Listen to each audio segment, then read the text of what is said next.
Geliefdes, ons toetrede Psalm vanmôre is die baie bekende en beminde Psalm 84, die Tosius beruiming, en ons sing daar saam strofes 1 en strofes 2. Psalm 84, baie dankie dokter.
Geliefdes, die woord leer ons. Dit gaan goed met die mens, vir wie die Here se huis se tuiste is, en hulle krag al daar in hom vind.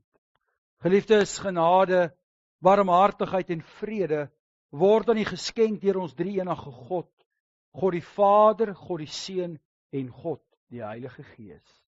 Amen. Gemeente, laat ons antwoord op die Here se seëngroet met die sing van Gesang 202 en daarvan strofes 1 en 3.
Broers, susters en kinders, God se wet eis liefde van ons. Hoor hoe som Jesus die wet vir ons op in Matteus 22 en daarvan verse 35 tot 40.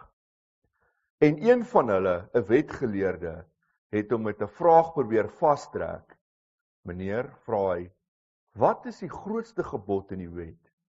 Jesus antwoord hom, jy moet die Here jou God lief hê met jou hele hart en met jou hele siel en met jou hele verstand.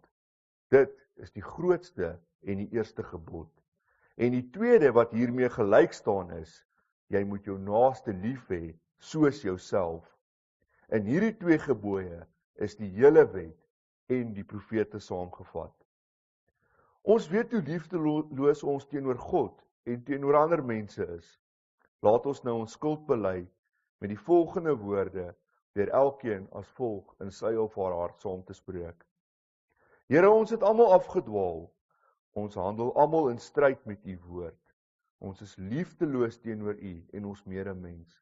Vergeld ons genadiglik nie volgens ons werk nie. Sien ons aan in Jesus Christus wat vir ons sondes gesterf het. Gemeente, na ons skuldbelydenis wil God ons van sy genade verseker.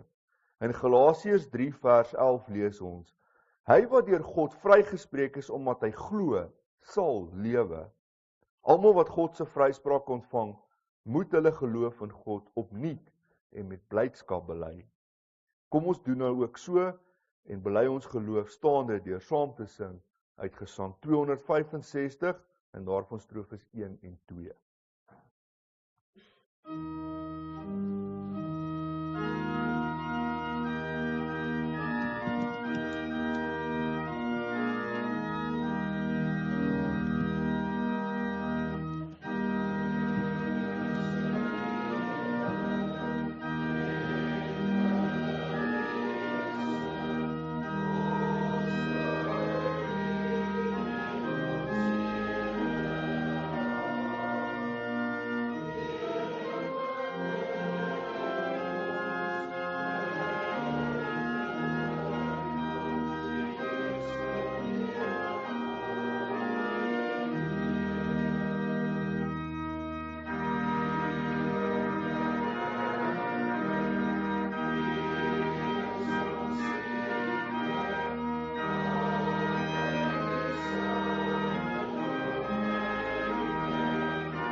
Geliefdes in ons Here Jesus Christus, ons maak vanmôre die Here se woord oop.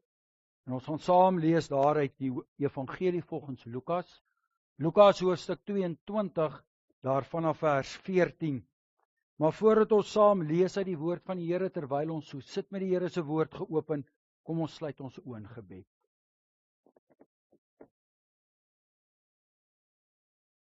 Ons almagtige God en hemelse Vader. Dis met groot dankbaarheid dat ons vanmôre hier by mekaar is om aan u tafel te kom aansit. Maar Vader, voordat u ons bedien met die nagmaal, bid ons Heer dat u ook u woord vir ons weer eens sal ontsluit. As ons aandag vestig op hierdie woord. Want Here, hierdie woord is nie mense woord nie. Dis u woord. Dis God se woord. Dis woord van waarheid, dis woord van lewe. Maar Vader, as gelowiges, as protestante, as hervormers, Heer, vier ons ook hierdie dag in nagedagtenis. Roep ons ook weer die gebeure op van 24 Augustus 1572. Ja Heer, vir baie is dit dalk maar net nog 'n dag en nog 'n datum in die verre verlede. 'n Gebeurtenis wat ons nie hier en nou raak nie, maar Heer, dis so verkeerd. Want daardie gebeurtenis het 'n impak gehad op die verkondiging van die evangelie en in die besonder ook hier aan die suidpunt van hierdie donker kontinent. Ja, Heer, ons leer ook vanmôre hier aan die tafel van U, dat verlede, hede en toekoms is verstrengel in mekaar. En so sit elkeen van ons vanmôre hier ook maar met 'n bepaalde verlede, 'n bepaalde hede en 'n bepaalde uitkyk en verwagting op die toekoms. Daarom bid ons, Heer, dat hierdie gebeure wat ons in herinnering roep, maar met die oog vanuit U skrif, dat U ook ons verlede, ons hede en ons toekoms ook sal vul met U teenwoordigheid en met U waarheid. Vader, ons bid vir ons broers en susters wat in hierdie dae ook deur swaar en moeilike oomblikke gaan, wat met uitdagings gekonfronteer word. Ons bid vir hulle wat besig is om te herstel, hulle wat besig is met behandeling, daar waar lidmate sit met finansiële uitdagings, verhoudingsuitdagings met kinders en ouers. Ag Vader, U ken ons elkeen baie goed. Ons bid, Heer, dat elkeen bewus sal wees, dat daar 'n lewende God is wat in hulle lewe teenwoordig is. Vader, ons bid vir ons land, ons bid vir hierdie wêreld. Ja, Heer, ons sit ook hier vanmôre en ons kyk om ons en ons kyk verder, en ons kan so maklik wanhoopig raak oor dinge wat gebeur en dinge wat nie gebeur nie. Maar Vader, ons weet dat U is in beheer. En daarom bid ons, Here, skenk aan ons daardie geloof om te bly glo, te bly hoop met 'n vaste sekerheid. So pleit ons ook, wees ook ons klein geloof genadig. En ons kom na U toe in nederigheid en in afhanklikheid, in die naam van ons Heer, Jesus Christus. Amen. Geliefdes, ons gaan dan saam lees daar vanaf vers 14. In die Kanselbybel is dit op bladsy 126. Toe die uur aanbreek, het hy en die apostels saam met hom vir ete aangeleun.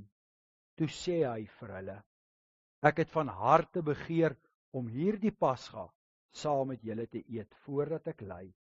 Want ek sê vir julle, ek sal dit beslis nie weer eet totdat dit vervul is in die koninkryk van God nie.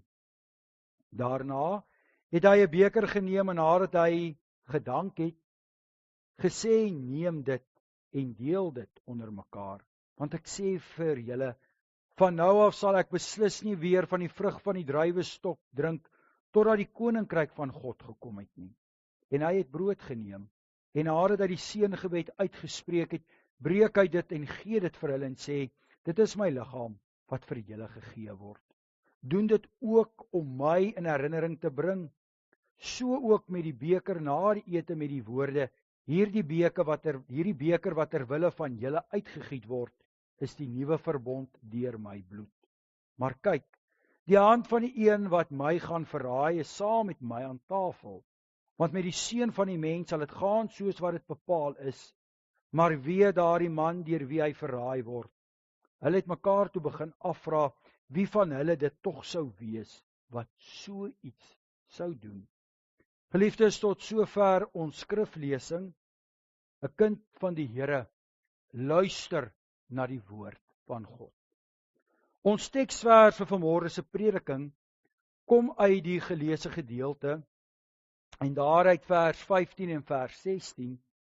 Toe sê hy vir hulle: Ek het van harte begeer om hierdie Pasga saam met julle te eet voordat ek ly. Want ek sê vir julle, ek sal beslis nie weer eet totdat dit vervul is in die koninkryk van God nie.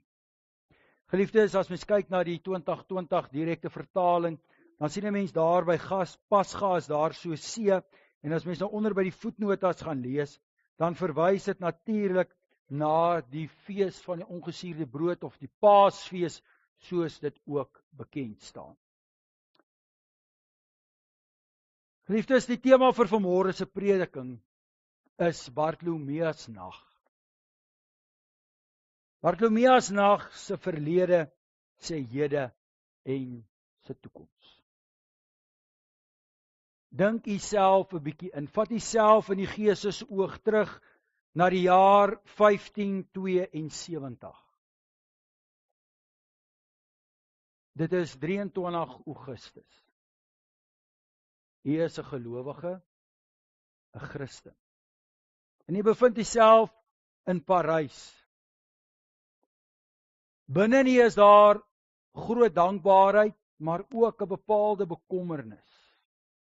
Want jy sien, jy's 'n protestant.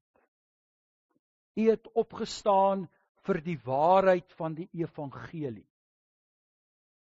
En jy het groot geword in 'n tyd waar daar baie spanning en baie konflik en baie onsekerheid was. Die ouers en die grootouers het jy vertel van al die veranderings die afgelope 70 jaar. In die besonder in die jaar 1517, 31 Oktober, toe 'n Duitse teoloog met die naam van Martin Luther die 95 stellings teen die slotkerk van Wittenberg vasgespijker het. En so het hy iets verwoord van ons voorouers se worsteling en striwelinge met die waarheid van die evangelie. Die Romeinse kerk het staatskerk geword. Veral in jou geboorteland in Frankryk. Die Romeinse kerk het ongelooflike invloed uitgeoefen op staat en wedersyds. Maar die kerk het eintlik verval en hom besig gehou met politiekery. En so het baie adellikes en baie mense ook hulle steen toegesê aan die Romeinse manier van doen. Maar dinge was besig om te verander. Daar is sekere figure wat na vore tree, wat ons leer en skryf. Een van die bekendes was natuurlik Johannes Calvin, wat later moes vlug na Genève, maar uit Genève lei hy predikante op. En dit was nou maar skaars 12 jaar gelede, en ons was al amper 500.000 protestante in Frankryk, 70 gemeentes. Ja, daar was baie stryd, baie konflik, geweld. En dan op politieke terrein het daar ook baie dinge gebeur, en 'n kort tydjie was daar 3 konings. Eers Hendrik die tweede, toe sy seun Frans die tweede, en toe die klein seun wat oorneem, Karel die 9de, maar sy ma wat 'n ongelooflike invloed uitoefen, want hy was skaars maar 10 jaar oud. Daar is soveel onsekerheid in die verlede. Maar daar is 'n belydenis opgestel, wat later bekend sou staan as die Nederlandse geloofsbelydenis, opgestel deur een van ons mense, Gideon de Bree. Dit verwoord die hart van dit waarin ons glo. Ons wil maar net getrou wees aan die woord van God. En ons veg vir godsdienstvryheid. Ons wil nie die Romeinse kerk vernietig en met die Romeinse kerk in oorlog wees nie. Ons wil net die vryheid hê om die Here te dien, om die woord in Frans te kan bestudeer, om in vrede en veiligheid met medegelowiges te kan verkeer. Dit was maar 2 jaar gelede, waar daar so vredesluiting was. Amper dag en datum, 8 Augustus. Waar ons as protestante ook weer by mekaar kon wees, ons geloof kon beoefen. Dit was goeie nuus. Maar dit was maar 'n baie wankelrige vrede gewees. Genadiglik het baie adelike families en invloedryke persone ook deel geword van hierdie geloof van protestant wees. Ja, ons het selfs die naam gekry in 1560 van Hugenote. Ja, ons as Hugenote het by die dag gegroei. En nou was daar hierdie bruilof. 'n paar dae gelede, 18 Augustus, is Hendrik van Spanje, daardie gebied Navarre, en hy het bekend gestaan as Hendrik van Navarre, het hy getrou met Margaretha, die suster van die koning. Ja, hierdie huwelik sou daardie waarborg verseker. Ja, 'n klomp van ons Hugenote leiers protestante leiers is in Parys vir hierdie bruilofsfeesvieringe. En dit gaan al 'n hele klompie dae aan. Daar is so kalmte en rustigheid oor ons mense. Ja, die toekoms lê oop. Ons kan kerk wees. En hopelik gaan nou nog meer die lig sien en die woord van die Here herontdek. Maar terwyl jy daar in Parys is, ontvang jy die nuus dat daar 'n aanslag was op die Hugenote leier, wat op daardie stadium eerste minister was. Ja, dis al die invloed wat die Hugenote gehad het. Ja, Coligny Caspar, admiraal Caspar de Coligny, daar was 'n aanslag op sy lewe, maar hy het dit oorleef, God dank.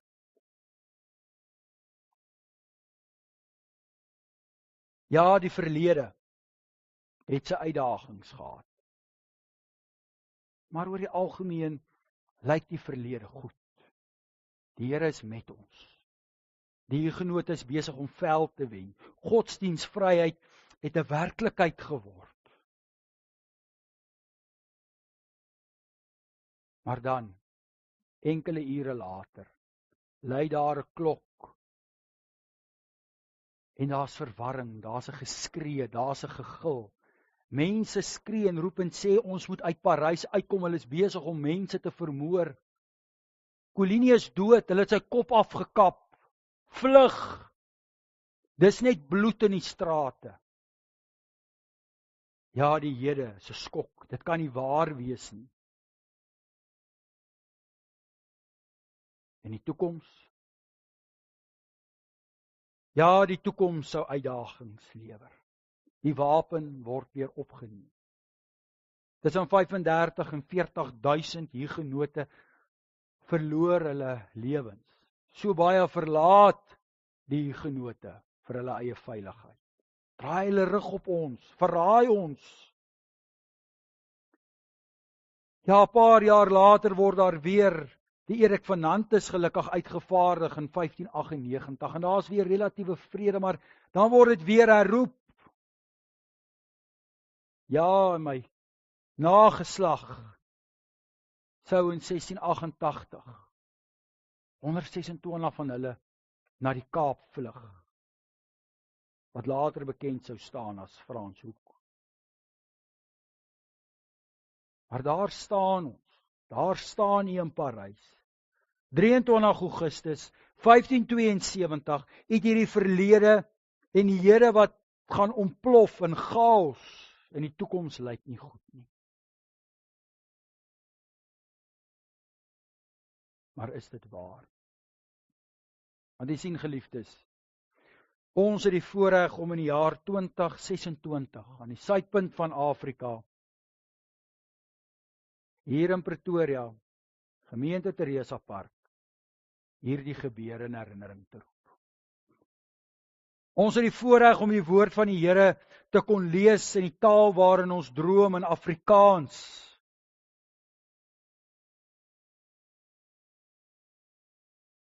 En so konfronteer hierdie gebeure ons ook met ons verlede.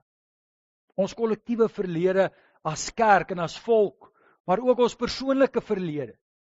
En die Here waarin ons tans bevind en ook ons uitkyk op die toekoms.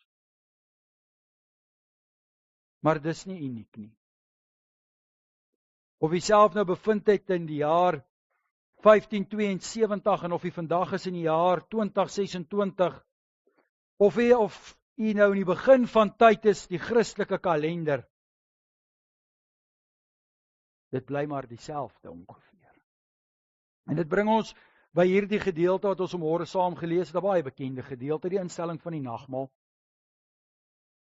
En wat hierdie teksverse van ons so interessant maak, verse 15 en 16, is dat dit uniek is aan die Lukas Evangelie. Lukas praat hier van die Here se begeerte om saam met sy disippels die Paasmaaltyd te nuttig. Met ander woorde, die Here Jesus gryp na die verlede. En dis 'n ver verlede. 'n Verlede wat oor baie eeue strek. Want ons weet waaroor hierdie fees gegaan het. Dit het gegaan oor die herdenking van God se reddingsdaad toe sy volk destyds daar uit Egipte gered het. Ons ken dit baie goed. En elke keer wat die volk bymekaar gekom het en daar in Jerusalem en elke huisgesin ook daar die Paasmaaltyd genuttig het, was hulle elke keer weer gekonfronteer met die verlede, in die hede, maar nie besonder ook met die oog op die toekoms. Elkeen van daardie disippels wat daar was, wat daar teenwoordig was, het ook 'n bepaalde verlede gehad, saam met die Here Jesus. Daar baie dinge in hulle lewens gebeur. Ons kan na elkeen van hierdie disippels se lewens gaan kyk. Ou Leefie, die tollenaar, Matteus, was 'n skurk, 'n skelm, het mense se geld gesteel. Ou Petrus was weer 'n man wat baie maklik kon praat en beloftes kon maak. Hy het homself eintlik maar vooropgestel as 'n bepaalde leiersfiguur. Judas was die een wat sluw was. Almal het hom vertrou. Maar later sou dit blyk wie hy werklik is. Ja, elkeen het 'n verlede. Maar die onmiddellike verlede het ook soos in 1572 ook goed gelyk. Veral daardie laaste week. As Here Jesus daardie eerste dag van die week betree, dan ontvang hulle hom soos die verwagte Messias op Palmsondag, soos ons dit ken. Daar gebeur daardie week ook bepaalde dinge wat die disippels opgewonde maak. Hierdie Paasmaaltyd was die hoogtepunt van hulle lewe. Want u moet onthou, daar was die profesie dat die Messias, die Seun van God, sy verwagting, sy opkoms, sy verskyning sou maak daar in Jerusalem, en hulle het die aanvoeling gehad dat hier iets sou gebeur. Want die Here Jesus het voortdurend gepraat en gepreek oor die koninkryk van God. Dalk was dit nou die tyd dat hy sy mag sou tentoonstel. Dalk was dit nou die tyd dat die Romeine verjaag sou word, dat Dawids ryk weer gevestig sou word. Daar is iets in die lug, hulle voel dit aan, hulle is opgewonde. Maar dan, geliefdes, kom die Here Jesus en hy sny deur hierdie opgewondenheid. Hy praat weer van sy lyding. Hy verwys na sy heengaan weer. En die Here Jesus het op daardie stadium al 'n paar keer met hierdie disippels daaroor gepraat. Maar hulle het nie veel ag daarop geslaan nie. Dalk het hulle dit verkeerd verstaan. Dalk was dit maar bepaalde metafoor wat die Here Jesus gebruik het om hierdie koninkryk gedagte na vore te bring. Dis nie vir hulle belangrik nie. Die hier en die nou. Maar net soos in 1572, en soos baie kere ook maar met ons gebeur, in 'n paar sekondes, minute, ure, dae, kan jou lewe onherroepelik verander. En dit was inderdaad ook waar van hierdie disippels. Ja, net enkele ure later word Jesus in hegtenis geneem. Sy disippels laat hom in die steek. Hy word verraai en hy word verloon. En hulle toekoms het ook nie goed gelyk nie. Want Jesus word gekruisig. Hy word stil gemaak. Hulle bevind hulle self by wyse van spreuke op moedverloorse vlakte. Wat hou die toekoms in? Hulle kruip weg, hulle is onseker. Hulle probeer weer om vis te vang, om weer aan te gaan met hulle lewens. Ja, hulle weet nie. Kan jy self indink wat alles deur daardie disippels se gedagtes moes gaan na die kruisiging van die Here Jesus?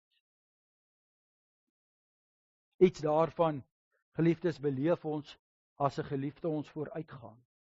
'n Mens se lewe, jou wêreld word omgekeer. Kan jy self indink wat deur die gedagtes moes gaan van daardie hugenote, ons voorouers, die protestante, nie net daar in Parys nie, maar in Frankryk en oor die hele bekende Wes-Europa, met die slagting van Bartolomeusnag. En dan was daar ook baie wat hulle daarin verlekker het. Ja, in Rome word daar fees gevier oor Bartolomeusnag. Die Fariseërs en die familiehoofde, hulle vier ook fees oor die Here Jesus se kruisiging. Uiteindelik is hierdie man nou stil. Alles is terug na normaal. Ons is weer in beheer. Maar dan, geliefdes, die wonder van alle wonders. Jesus die Christus oorwin die dood. Hy staan op. Hy kom maak homself bekend. Daar is hoop. Daar is 'n toekoms. En die toekoms ken ons. Dis opgeteken nie net in die woord van die Here nie, maar ons ken ook die geskiedenis van die kerk en die geskiedenis van die gelowiges. En dit is wat hierdie gedeelte by die instelling van die nagmaal vir ons so belangrik maak, wanneer die Here Jesus praat ook hier in die volgende vers 16 van daardie toekoms. As hy verwys na hierdie vervulling, om weer hierdie feesmaaltyd saam met sy kerk te kan vier in God se koninkryk. Met ander woorde, broer en suster, daardie disippels se verlede, se hede en toekoms, word daar by daardie gebeurtenis in Jesus Christus eintlik saamgevat. En dit kry betekenis. Dit kry waarde, ewigheidswaarde. En so, broer en suster, kom sit ek en u vanmôre ook hier aan die tafel, en elkeen van ons wat vanmôre hier sit, het ook 'n verlede. Ons het elkeen 'n geskiedenis, elkeen 'n narratief, 'n lewensverhaal. En elkeen se lewensverhaal lyk anders. Maar daar is een aspek van ons elkeen se lewensverhaal wat dieselfde is, wat ons in gemeen het met mekaar. Ons is sondaars. En ons het baie foute gemaak. Ons het baie besluite geneem, dinge gesê, dinge gedoen, wat ons nie moes gesê, nie moes gedoen het nie.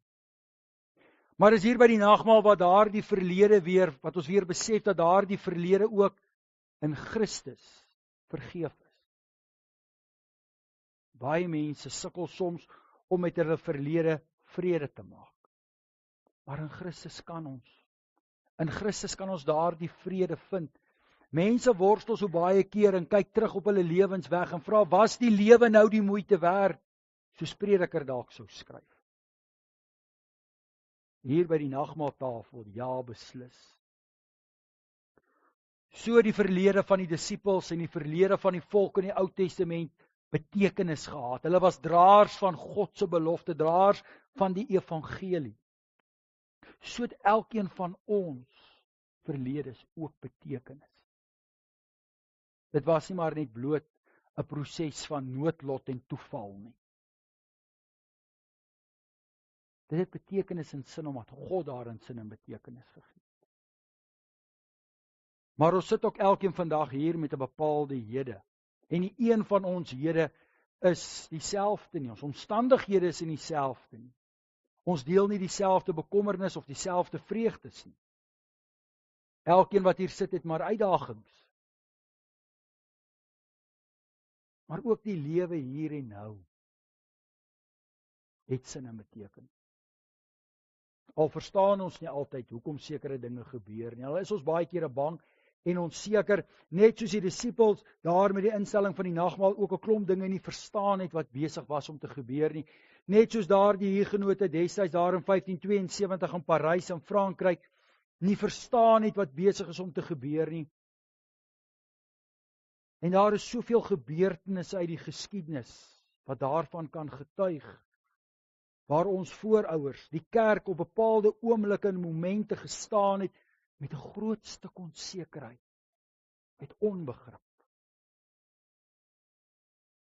Maar so ook, geliefdes, het elkeen van ons ook 'n bepaalde uitkyk op die dag van môre, op die toekoms. En ons is daar baie keer maar negatief en bekommerd. Ja, as kerk, as gelowiges, is ons weer by so 'n kruispunt. En wat hou die toekoms vir die kerk in? Op hierdie stadium lyk dit nie goed nie. Die Christendom is besig om te verklein. Gemeentes gaan tot niet, kerkgeboue word verkoop, ander gelowe neem oor, en dan is daar al hierdie dwaling en afwykings onder ons mense, waarvan die grootste, die Jesologie is, waarna ons verlede week na verwys het, met die voorbereidingsdiens. Maar broer en suster, net soos die verlede en die hede, is ons toekoms ook in die hande van die Here. En daarom hierdie belofte, daardie vervulling van God se koninkryk. Want dit het ons ook met mekaar in gemeen ten opsigte van die toekoms. As kinders van die Here is ons genooi om aan die feesmaal van die Here eendag te gaan aansit in sy koninkryk. En dit moet vir ons die krag en die hoop en die geloof gee om te kan volhard. Jy sien geliefdes, die instelling van die nagmaal, hierdie woorde van die Here Jesus wat ons by geleentheid in herinnering roep en gebruik, dit gee vir ons die geloofskrag om te kan volhard. Want jy sien, Bartimeus nag leer ons dat God se stem, God se woord nie stil gemaak kan word. Maak nie saak hoe sleg dit gaan. Daar's altyd hoop. Daar's altyd 'n toekoms, want dit is God se toekoms. As ons die Ou Testament gaan lees en ons gaan kyk weer na die gedeelte wat ons vanmôre gelees het en dit wat daarna afgespeel het, dan het die toekoms soms maar baie duister gelyk, so onseker. Maar elke keer kom God se belofte deur.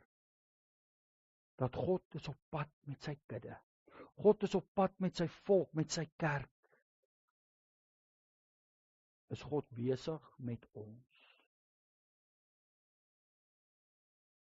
Soos jy vanmôre hier in die tafel van die Here kom aansit. Weet dit, dat ons wag op die vervulling van Christus se belofte. En ons kom sit hier aan as ware tafelgenote, want daar is vrede met ons verlede. En ons word versterk vir die uitdagings van die hede.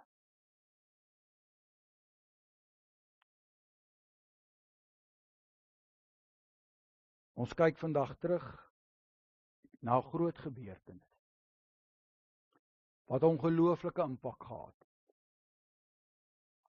maar waarvan die naderdraai positief was. Want ons het vanmôre die voorreg om hier aan die tafel van die Here te kom aansit. En ons is draers van daardie hoop, broer en suster. En daarom moet ons dit elke dag in ons, nie net in ons harte met ons saamdra nie, maar ons moet dit leef, ons moet dit oordra na die volgende generasie. En daarom kan ons net bid dat die Here ons genadig sal wees. En dat die Here ons daarin sal lei. Amen.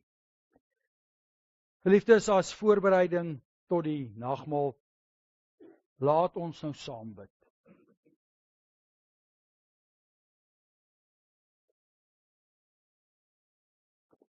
Barmhartige God en Hemelse Vader, ons bid dat U in hierdie nagmaal waarin ons die verlossende betekenis van die bittere dood van U geliefde Seun, Jesus Christus in herinnering roep, deur U Heilige Gees in ons harte sal werk, dat ons al meer aan U Seun, Jesus Christus sal oorgee en ons vertroue op Hom sal stel.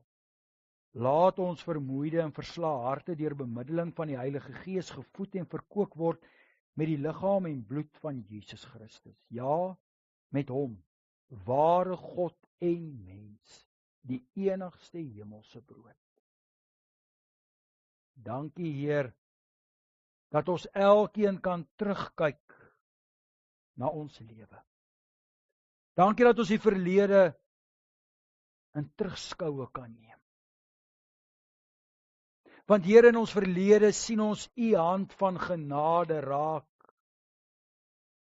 Ons sien U teenwoordigheid, U nabyheid. Ons sien in die besonder daardie oomblikke wat U ons gedra het, toe ons nie meer krag gehad het om op ons eie voete te kon staan nie. Ons dank U, Heer, vir die hede, dat ons vandag kon ontwaak, vir die voorreg om hier te kan wees, die voorreg om na U woord te kan luister. Ons dank U vir liefde, ons dank U vir genade, ons dank U vir familie en vriende, ons dank U vir die mooi natuur. Ja, soveel dinge wat ons so vanselfsprekend aanvaar, is genadegawes uit U hand. Ons dank U vir die krag om ook die uitdagings te kan trotseer. Maar Heer, ons dank U ook vir die toekoms. En ons dank U dat ons ook weet dat ons toekoms is nie net hier in hierdie wêreld nie, dit word nie deur mense hier bepaal nie. Nee, daar wag 'n heerlike toekoms op ons, as ons eendag saam met U sal wees en aan die feesmaal sal kan aansit. Dankie, Heer, dat ons môre ook hier en nou ook weer gekonfronteer kan word met ons totale menswees en ons totale menslike bestaan. Want dis hier aan die tafel waar ons lewens sin kry, waar ons lewe betekenis vind.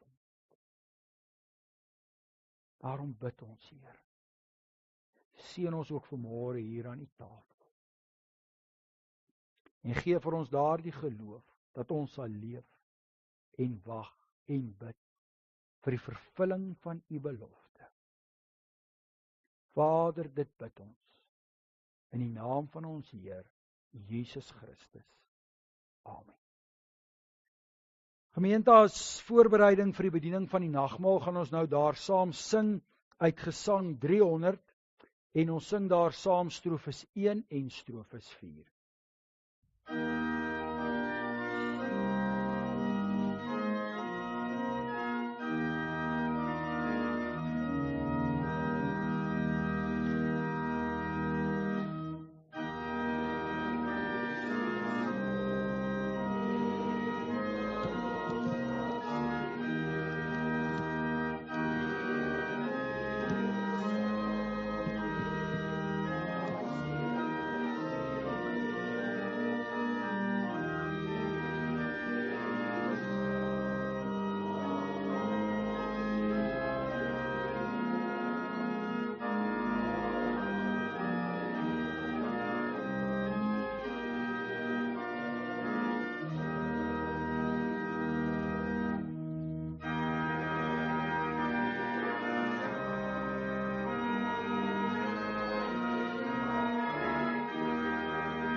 Gemeente, daar's net enkele reëlings met die bediening van die nagmaal. Ons vra dat jy asseblief aan weerskante van my die eerste 2 stoele sal ooplaat vir die ouderlinge en hulle gades. Dan vra ons dat die lidmate wat in die buitekante sit, sal onbeweeg en die voorkom sit, en die van die wat in die middelblok sit, hiervoor sal kom sit asseblief. Ons bedien ook nagmaal vir die lidmate in die banke met die eerste tafel. Gee net asseblief vir die diaken se aanduiding. En dan gaan ons hier aan tafel sing, daaruit Gesang 220, en ons gaan dan ook saam lees uit die nagmaalsformulier met elke tafel. Dan broers en susters, word u namens die kerkraad van hierdie gemeente uitgenooi om aan die tafel van die Here te kom aansit, ook as daar lidmate is van ander gemeentes, en u ook dieselfde geloofsbelijdenis bely as ons, en u ook die vrymoedigheid het om ook daar in u gemeente nagmaal te gebruik, is u welkom om aan die tafel van die Here vanmôre te kom aansit. Alles is gereed, kom en sit aan en smaak dat die Here vir u goed is. Geliefdes, om dan nou met die ware hemelse brood, Christus gevoed te word, moet ons geen verwagtinge van die brood en die wyn as sodanig koester nie, maar ons in die geloof op Christus Jesus rig wat in die hemel is, waar hy as ons voorspraak aan die regterhand van sy hemelse Vader optree en waarin die betrokke geloofsartikels ons ook wys. Laat ons ook nie daaraan twyfel nie, dat ons lewe net so werklik deur bemiddeling van die Heilige Gees met Christus se liggaam gevoed en verkoop word, as wat ons by hierdie gedenkmaaltyd die brood en die wyn eet en drink. Geliefdes, die brood wat ons breek, is die gemeenskap wat ons het met die liggaam van Christus. Neem en eet daarvan.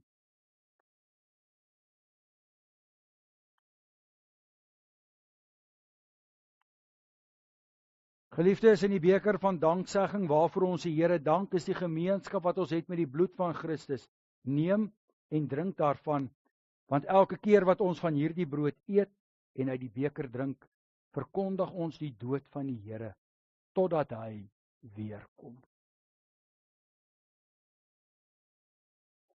Geliefdes, laat ons nou vervolgens nadink oor die doel waarvoor die Here sy nagmaal vir ons ingestel het. Dit is dat ons dit moet doen tot sy gedagtenis. Ons gedenk hom in die nagmaal deur die volgende in geloof en vertroue te aanvaar. Jesus Christus is soos van die begin af aan die aardvaders beloof, deur die Vader na hierdie wêreld toe gestuur. Hy het mens geword soos een van ons, en hy het die toorn van God, waaronder ons eintlik die ewige dood sou moes sterwe, van die begin van sy menswording af tot aan die einde van sy lewe, op aarde vir ons onthaalwe verduur. Hy was namens ons volkome gehoorsaam aan die wet van God en het ons vryspraak bewerk. Sodat ons vas kan glo dat ons aan hierdie genadeverbond behoort, het die Here Jesus tydens sy laaste aandete die nagmaal ingestel. Hy het die brood geneem, daarvoor gedank, dit gebreek, aan sy disippels gegee en gesê, dit is my liggaam, dit is vir julle, gebruik dit tot my gedagtenis. Net so ook het hy na die maaltyd die beker geneem, daarvoor gedank, dit aan hulle gegee en gesê, drink almal daaruit. Hierdie beker is die nuwe verbond wat deur my bloed beseël is, die bloed wat vir julle en vir baie mense uitgestort word tot vergifnis van sondes. Gebruik dit elke keer as julle daaruit drink tot my gedagtenis. Geliefdes, ons sing nou saam daaruit Gesang 220 strofe 1.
Geliefdes, terwyl jy so sit, kom ons sluit ons oë in gebed.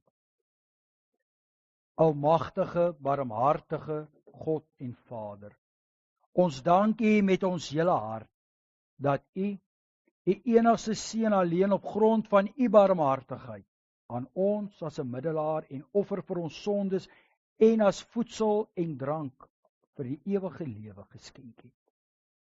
Ons dank U ook dat U ons 'n opregte geloof gee, waardeur ons aan U gawes deel kan kry en dat U ook tot die versterking van ons geloof die heilige nagmaal deur U geliefde Seun Jesus Christus laat instel het. Ons bid U ook getroue God en Vader deur U Gees, dat U dit in ons harte sal bewerkstellig, dat die wyse waarop ons, sopas ons Here Jesus Christus gedenk en sy dood verkondig het, ons elke dag in die ware geloof sal laat deel kry in die heilsgemeenskap met Hom. Vader, ons dank U vir U genade, U liefde en U sorgsaamheid. En ons bid U, Heer, hou U hand oor elkeen van ons as ons hier vandag uiteengaan. Mag ons die toekoms betree met hoop, gevul met blydskap en vreugde, want ons Verlosser leef en ons leef saam met Hom in die naam van Jesus Christus. Amen.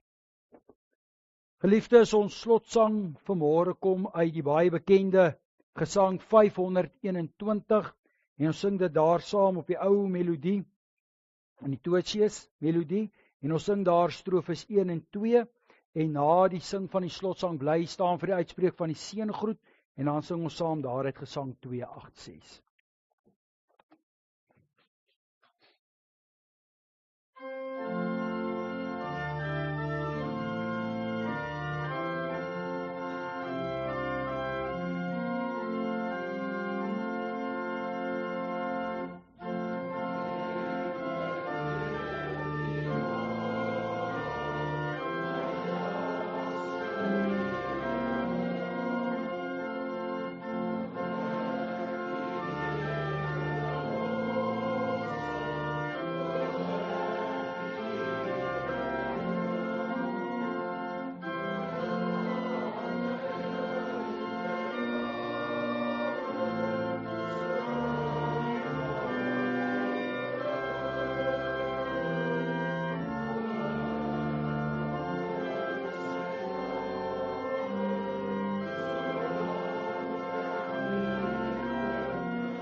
Die genade van ons Here Jesus Christus, die liefde van God en die gemeenskap van die Heilige Gees sal met elkeen wees. Amen.